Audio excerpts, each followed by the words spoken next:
Hello everyone, welcome to my channel. आज हम छत्तीसगढ़ विशिष्ट अध्ययन से संबंधित लोक नृत्य फोक डांस के बारे में डिस्कस करेंगे। इसका कुछ विवरण देखेंगे जो महत्वपूर्ण पॉइंट्स हैं हमारे प्री एग्जाम्स के पॉइंट ऑफ व्यू से और वन डे एग्जामिनेशंस के पॉइंट ऑफ व्यू से। जो महत्वपूर्ण पॉइंट्स हैं उस पॉइंट्स को हम यहाँ पे डिस्कस करेंगे। और छत्तीसगढ़ विशिष्ट अध्ययन से संबंधित ये एक महत्वपूर्ण पार्ट है इसका, लोक नृत्य। सो फोक डांस, जो महत्वपूर्ण फोक डांस है उसको देखते हैं। पहला है हमारा सुआ नृत्य। सो ये सुआ डांस भी कहा जाता है, इसका ये गीत है तरी हरी नहा वाला। उसके बाद इसमें जो है आप देख सकते हैं इसके कुछ महत्वपूर्ण पॉइंट्स। सुआ नृत्य को मुकुटधर पांडे ने छत्तीसगढ़ का गरबा कहा। ठीक है, सो मुकुटधर पांडे ने छत्तीसगढ़ का गरबा किसे कहा था? सुआ नृत्य को कहा था। उसके बाद इसे गौरा गौरी नृत्य भी कहा जाता है। यह प्रेम गीत नृत्य है और यह नृत्य महिलाओं और किशोरियों का नृत्य है। ठीक है, महिलाओं व किशोरियों का नृत्य है। इस नृत्य का आयोजन धान पकने के बाद दीपावली के कुछ दिन पूर्व से सुआ नृत्य प्रारंभ होता है और समापन दीपावली की रात्रि में शिव गौरी विवाह के आयोजन से होता है। तो ये जो है महत्वपूर्ण पॉइंट्स हैं, इसलिए सुआ नृत्य को गौरी नृत्य भी कहा जाता है। ठीक है, इसे गौरा गौरी नृत्य भी कहा जाता है या गौरी नृत्य भी कहा जाता है। तो ये जो है महत्वपूर्ण पॉइंट्स हैं सुआ नृत्य से संबंधित। उसके बाद दूसरा हमारा महत्वपूर्ण लोक नृत्य है पंथी नृत्य, पंथी डांस। सो पंथी छत्तीसगढ़ की सतनामी जाति का पारंपरिक लोकप्रिय नृत्य है।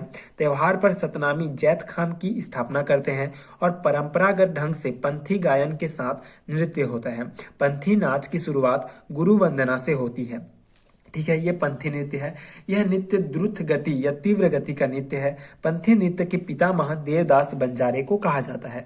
ये पंथी नृत्य से संबंधित कुछ महत्वपूर्ण पॉइंट्स हैं जो कि हमारे एग्जाम के पॉइंट ऑफ व्यू से इंपॉर्टेंट है कि ये जो है सतनामी जातियों का पारंपरिक लोकप्रिय लोक नृत्य है और जैत खाम की स्थापना करते हैं। ठीक है, और परंपरागत रूप से पंथी गायन के साथ नृत्य होता है और ये जो तीव्र गति या द्रुत गति का नृत्य है, देवदास बंजारे इसके पितामह हैं। उसके बाद राउत नाचा, तो जो राउत डांस है, यह नृत्य शौर्य परख लोक नृत्य है। इस नृत्य को छत्तीसगढ़ में राउत जाति अहीर या यादवों के द्वारा किया जाता है। भगवान श्री कृष्ण को पूर्वज मानने वाले और राउतों का यह नृत्य गाहिरा नाच के नाम से भी जाना जाता है। ठीक है, तो राउत जो जनजाति है वो भगवान श्री कृष्ण को अपना पूर्वज मानते हैं और यह नृत्य शौर्य परक लोक नृत्य है। नाचित राउत जाति जिसे अहिर भी कहा जाता है या यादवों के द्वारा किया जाता है और इसे गाहिरा नाच के नाम से भी जाना जाता है। तो ये कुछ महत्वपूर्ण पॉइंट्स हैं हमारे एग्जाम के पॉइंट ऑफ व्यू से राउत नाचा से संबंधित।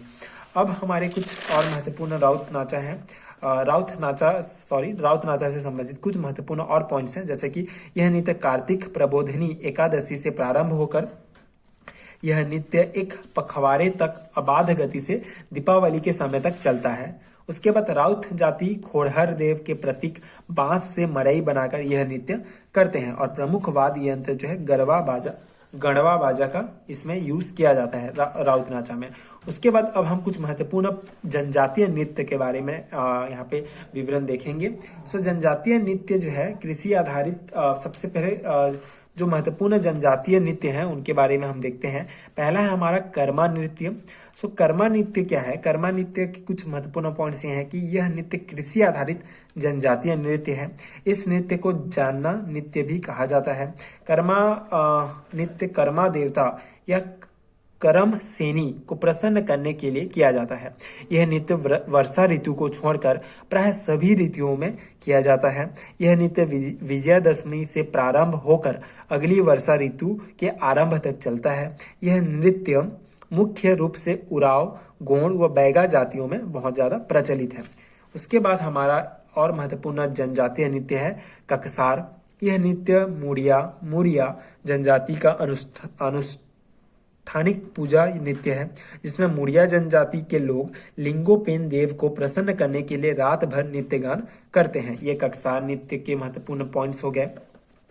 उसके बाद अब हमारा है गौरा गौरी नृत्य, गौरा गौरी डांस कहा जाता है। ये जनजातीय नृत्य जो है माड़िया जनजाति या बाइसन हॉर्न नृत्य भी कहा जाता है। ठीक है, माड़िया नृत्य, इस नृत्य को माड़िया नृत्य या बाइसन हॉर्न नृत्य भी कहा जाता है, क्योंकि बस्तर में डंडामी मारिया जनजाति यात्रा के नाम से वार्षिक पर्व मनाते हैं। ठीक है, जो मारिया जनजाति के लोग हैं। और यह नृत्य वर्षा काल में अच्छी फसल, सुख व संपन्नता के केंद्र को रख कर किया जाता है।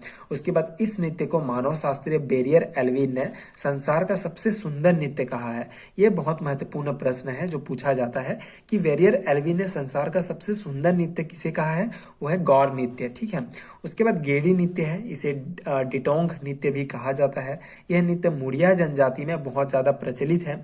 यह नृत्य पुरुष प्रधान नृत्य है। इस नृत्य में गायन नहीं होता है। ठीक है, सिर्फ नृत्य होता है, तो इसे डिटोंग नृत्य कहा जाता है और मुड़िया जनजाति में प्रचलित है। उसके बाद हुल्की पाटा नृत्य, मुड़िया या मुड़िया जनजाति द्वारा घोटुल परिसर में यह नृत्य किया जाता है। दोरला नृत्य, यह बस्तर के दोरला जनजाति के नाम पर पड़ा है। जो दोरला जाति विवाह के अवसर पर पेठुल नृत्य और विशेष पर्व पर पंडुम नृत्य करने की परंपरा है। ये दोरला नृत्य का कुछ पॉइंट्स हैं। उसके बाद परब नृत्य जो है, यह बस्तर की धुरवा जनजाति का लोकप्रिय नृत्य है। इस नृत्य को सैन्य नृत्य कहा जाता है। इस नृत्य के दौरान नर्तक पिरामिड का निर्माण करते हैं। ये परब नृत्य जनजाति नृत्य का प्रमुख नृत्य है, एक परब नृत्य जो कि धुरवा जनजाति का लोकप्रिय नृत्य है। उसके बाद हमारा और है मांदरी नृत्य। यह जो है नृत्य मुड़िया जनजाति द्वारा घोटुल के दौरान किया जाता है। इस नृत्य में प्रमुख वाद्य यंत्र मांदरी, चिटकुल एवं बीड़िया ढोल है। उसके बाद सारहुल नृत्य उराव जनजाति का अनुष्ठानिक पूजा नृत्य है। इस नृत्य को उराव जनजाति चैत माह की पूर्णिमा पर साल के फूल आने पर साल वृक्ष की पूजा का आयोजन करते हैं। ये सरहुल नृत्य है। उसके बाद है दमनच नृत्य। यह नृत्य पहाड़ी कोरवाओं में प्रचलित है। इस नृत्य को विवाह के अवसर पर किया जाता है। छत्तीसगढ़ के समस्त लोक नृत्य में इसे सबसे भयानक नृत्य कहा जाता है, दमनच नृत्य को। उसके बाद थाप्ती नृत्य क्या है हमारा, देखिए। कोरकू जनजाति का प्रमुख नृत्य है हमारा थाप्ती नृत्य। इसका आयोजन चैत बैसाख माह में किया जाता है। इस नृत्य का आरंभ मेघनाथ की पूजा से होती है। उसके बाद बिलमा नृत्य, यह मिलन स्थल नृत्य के नाम से जाना जाता है। यह नृत्य कोरकू व बैगा जनजाति में प्रचलित है। इस नृत्य का आयोजन विजयादशमी के दिन किया जाता है। इस नृत्य के दौरान जीवन साथी का चुनाव भी किया जाता है। तो ये बिलमा नृत्य से संबंधित महत्वपूर्ण पॉइंट्स हैं कि मिलन स्थल नृत्य के नाम से जाना जाता है, कोरकू व बैगा जनजाति के में बहुत ज्यादा प्रचलित है और नृत्य का आयोजन विजयादशमी के दिन किया जाता है। इस नृत्य के दौरान जीवन साथी का चुनाव भी किया जाता है। उसके बाद हमारा और महत्वपूर्ण नृत्य है डंडामी नृत्य। आयोजन होली के अवसर पर मुड़िया, भतरा व कोरकू जनजाति में बहुत ज्यादा प्रचलन है। एबल तोर नृत्य प्रचलन जो है मुड़िया जनजाति में है। आरंभ मड़ई के प्रमुख देवता अंगादेव की आराधना से आरंभ करते हैं ये नृत्य, और इनमें विशेष है कि खोटुल सदस्य नारायणपुर के मड़ई मेला में इस नृत्य का आयोजन करते हैं।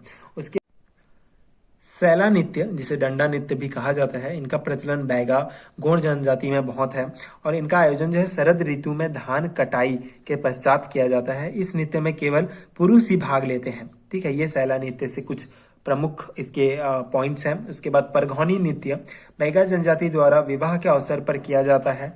कोकटी घोड़ा नृत्य अबुझ मारिया जनजाति में बहुत ज्यादा प्रचलित है। यात्रा पर्व में कोटकी घोड़े का दृश्यांकन करते हैं। इसमें कुछ व्यक्ति चीते का मुखौटा पहनकर युवक युवतियों पर झपटने का अभिनय भी करते हैं। ये कोकटी घोड़ा नृत्य से संबंधित पॉइंट्स हैं।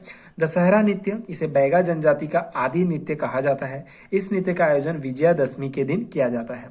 उसके बाद अब कुछ और महत्वपूर्ण जनजातीय नृत्य देखते हैं। फाग नृत्य, इसका आयोजन होली के अवसर पर किया जाता है। इसका प्रचलन गोंड व बैगा जनजाति द्वारा किया जाता है। छेरता नृत्य नकटा नकटी नृत्य भी इसे कहा जाता है। इसका आयोजन विशेष पर्व पर मुड़िया जनजाति द्वारा किया जाता है। उसके बाद है हमारा करसार नृत्य। ये हमारा एक इम्पॉर्टेंट और लास्ट नृत्य है जनजाति नृत्य में। अबुझ मारिया जनजाति द्वारा करसार नृत्य किया जाता है।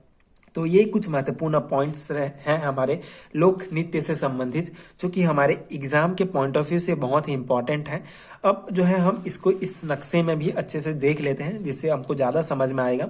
सो बेसिकली ये सरगुजा संभाग है, तो इसमें आप समझ सकते हैं ये कौन से जिले में है। सो बेसिकली ये हमारा जो है जसपुर, सरगुजा और सूरजपुर जिले के साइड कोरकू जनजाति के लोग हैं, जिनका थापरी नृत्य, ढाढर नृत्य, डंडारी नृत्य, भतरा नृत्य है।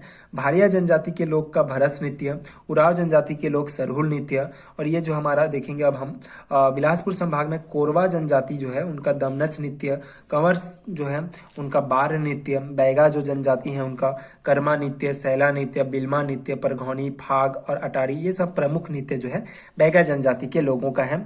उसके बाद इधर दुर्ग संभाग में जो प्रधान जनजाति है उनका प्रमुख नृत्य लिंगो पाटा है। अब इधर बस्तर संभाग में अगर देखें तो हम जो मुड़िया जनजाति के लोग हैं उनके जो नृत्य हैं वो मांदरी नृत्य, ककसार नृत्य, हुलकी पाटा, घोटुल पाटा, माओ पाटा, एबाल तोर नृत्य, पुष्कोलांग, कलंगा नृत्य, गेड़ी नृत्य, डिटोम नृत्य, ये सब जो है मुड़िया जनजाति के लोगों का प्रमुख नृत्य है। ठीक है, जो बस्तर जिले में पाए जाते हैं, बस्तर जिले के प्रमुख जनजाति हैं।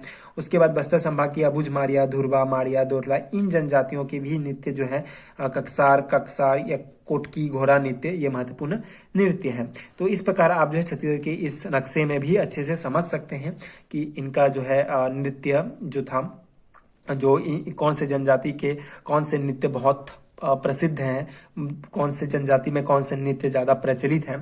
तो ये लोक नृत्य, छत्तीसगढ़ से लोक नृत्य से संबंधित एक हैंडमेड्स नोट्स था जो आई होप कि आपके एग्जाम प्रिपरेशंस के लिए हेल्पफुल हुआ हो।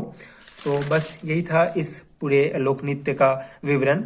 आशा करता हूँ कि आपके एग्जाम पॉइंट ऑफ व्यू से ये जो है आपके एग्जाम के लिए हेल्पफुल हो। Thank you so much for watching.